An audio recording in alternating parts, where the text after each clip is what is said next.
بسم اللہ الرحمن الرحیم۔ رسول اللہ صلی اللہ علیہ وآلہ وسلم نے فرمایا کہ اپنے سفید بال نہ اکھیڑو، کیونکہ وہ قیامت کے دن تمہارے لیے نور بن جائیں گے، اور جس کے بال اسلام کے دائرہ میں رہتے ہوئے سفید ہو گئے تو اس کے ہر سفید بال کے بدلے میں ایک ایک نیکی لکھی جائے گی، اس کا ایک درجہ بلند فرما دیا جائے گا۔ حضرت مولا علی شیر خدا سے مروی ہے کہ اللہ کے رسول صلی اللہ علیہ وآلہ وسلم نے فرمایا کہ رب کائنات فرماتا ہے کہ جب میرے بندوں کی عمر 40 سال کی ہو جاتی ہے تو میں اس کو 3 قسم کے امراض سے محفوظ کر دیتا ہوں۔ اس کو جنون یعنی دیوانگی، جزام یعنی کوڑ اور برس سے عافیت دے دیتا ہوں۔ جزام یعنی کوڑ جس میں ہاتھ گل جاتے ہیں، اور برس سے مراد جلد کے سفید داغ ہیں۔ مطلب یہ کہ 40 سال کے بعد ان امراض کا وقوع بہت کم ہوتا ہے، اور جب میرے بندے کی عمر 50 سال کی ہو جاتی ہے تو میں اس کا حساب کتاب قیامت کے دن آسان کر دیتا ہوں، اور جب میرے بندے کی عمر 60 سال تک چلی جاتی ہے میں اس بندے کی توجہ توبہ استغفار کی طرف کر دیتا ہوں۔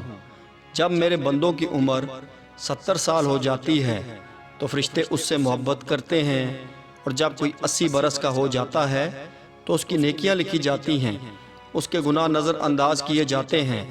جب بندے کی عمر 90 سال کی ہو جاتی ہے تو فرشتے کہتے ہیں کہ یہ بندہ اللہ تعالیٰ کا قیدی ہے، اس کے سب پچھلے گناہوں کو معاف کر دیا جاتا ہے۔ اس کا مطلب یہ ہے کہ اللہ تعالیٰ نے اس کی روح کو جسم کے قید خانے میں قید کر رکھا ہے، اس بندے کی مدت پوری ہو چکی ہے، بعض حکم کا انتظار ہے۔ جب کوئی بندہ ارذل عمر کو پہنچ جاتا ہے تو خدا اس کے نامہ اعمال میں نرمی فرماتا ہے۔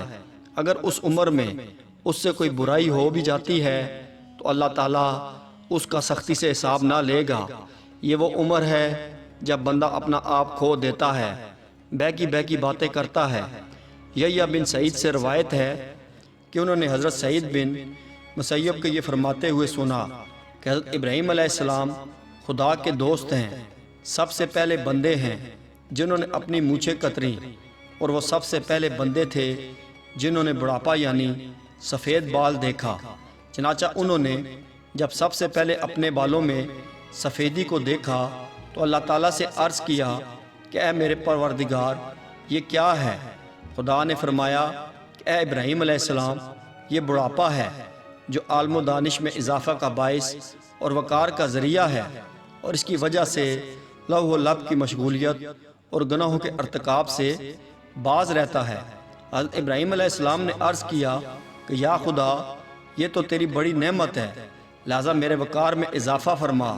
رسول اللہ صلی اللہ علیہ وآلہ وسلم نے فرمایا کہ جو شخص اسلام کی حالت میں یعنی حالت ایمان میں بڑھاپے کو پہنچا تو یہ بڑھاپا اس کے لیے قیامت کے دن نور ہوگا۔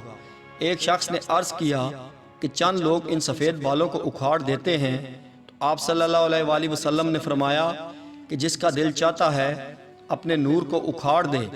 حضرت جابر رضی اللہ تعالیٰ عنہ سے مروی ہے کہ حضور اکرم صلی اللہ علیہ وآلہ وسلم نے فرمایا کہ میرے دوست جبرائیل علیہ السلام ابھی میرے پاس آئے ہیں۔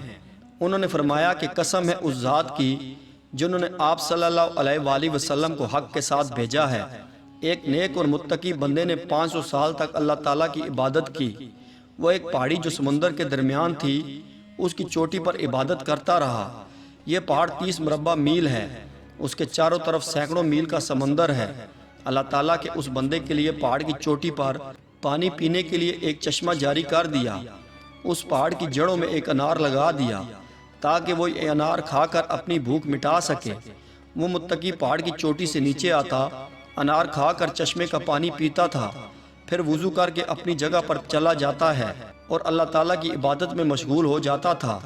جب اس کی موت کا وقت پاس آیا تو اس نے اللہ تعالیٰ کی بارگاہ میں دعا کی، اے اللہ تعالیٰ میں جب بھی مروں تو مجھے سجدے میں موت آئے، میں جب بھی اٹھوں تو مجھے سجدے کی حالت میں آخرت کے دن اٹھایا جائے۔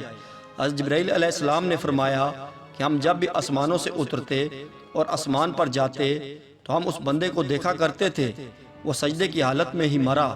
جب اس کو قیامت کے دن اٹھایا جائے گا تو اللہ تعالیٰ اس بندے کو فرمائے گا اے بندے میری رحمت سے جنت میں داخل ہو جا، تو وہ عرض کرے گا یا اللہ تعالیٰ میرے عمل کی وجہ سے جنت کیوں نہیں؟ آخر میں نے 500 سال عبادت کی ہے، اب بھی جنت آپ کی رحمت کی وجہ سے مل رہی ہے، حالانکہ مجھے تو جنت میری عبادت اور محنت کی وجہ سے ملنی چاہیے۔ اللہ پاک پھر فرمائے گا کہ میری رحمت سے جنت میں داخل ہو جا، اور وہ عابد اپنے عمل کا نام لے گا۔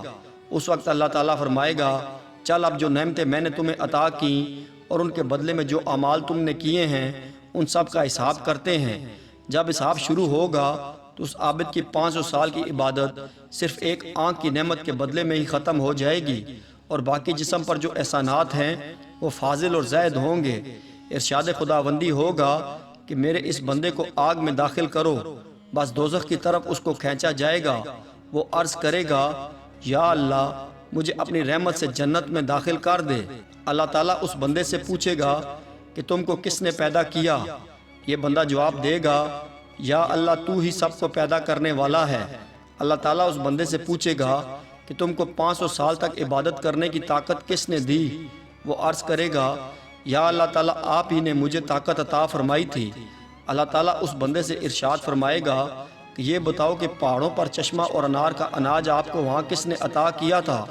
وہ بندہ عرض کرے گا کہ یا رب کائنات یہ سب کچھ آپ ہی نے مجھے عطا کیا تھا۔ اللہ تعالیٰ اس بندے سے پوچھے گا کہ تیری خواہش تھی کہ میری جان سجدے میں نکال دیں، تو آپ کی جان سجدے میں کس کے حکم سے نکالی گئی؟ اس نے عرض کیا یا اللہ تعالیٰ آپ کے حکم کے مطابق تو کوئی حرکت نہیں کر سکتا، یہ سب کچھ کرنے کی ہمت دینے والا تو ہی ہے۔ اللہ تعالیٰ نے فرمایا کہ یہ میری رحمت ہے، میں اپنی رحمت سے آپ تمہیں جنت میں داخل کرتا ہوں۔ حضرت جبرائیل علیہ السلام نے مجھ سے کہا اے اللہ کے نبی صلی اللہ علیہ وآلہ وسلم، تمام اشیاء اللہ کی رحمت سے ہیں۔ اللہ اکبر۔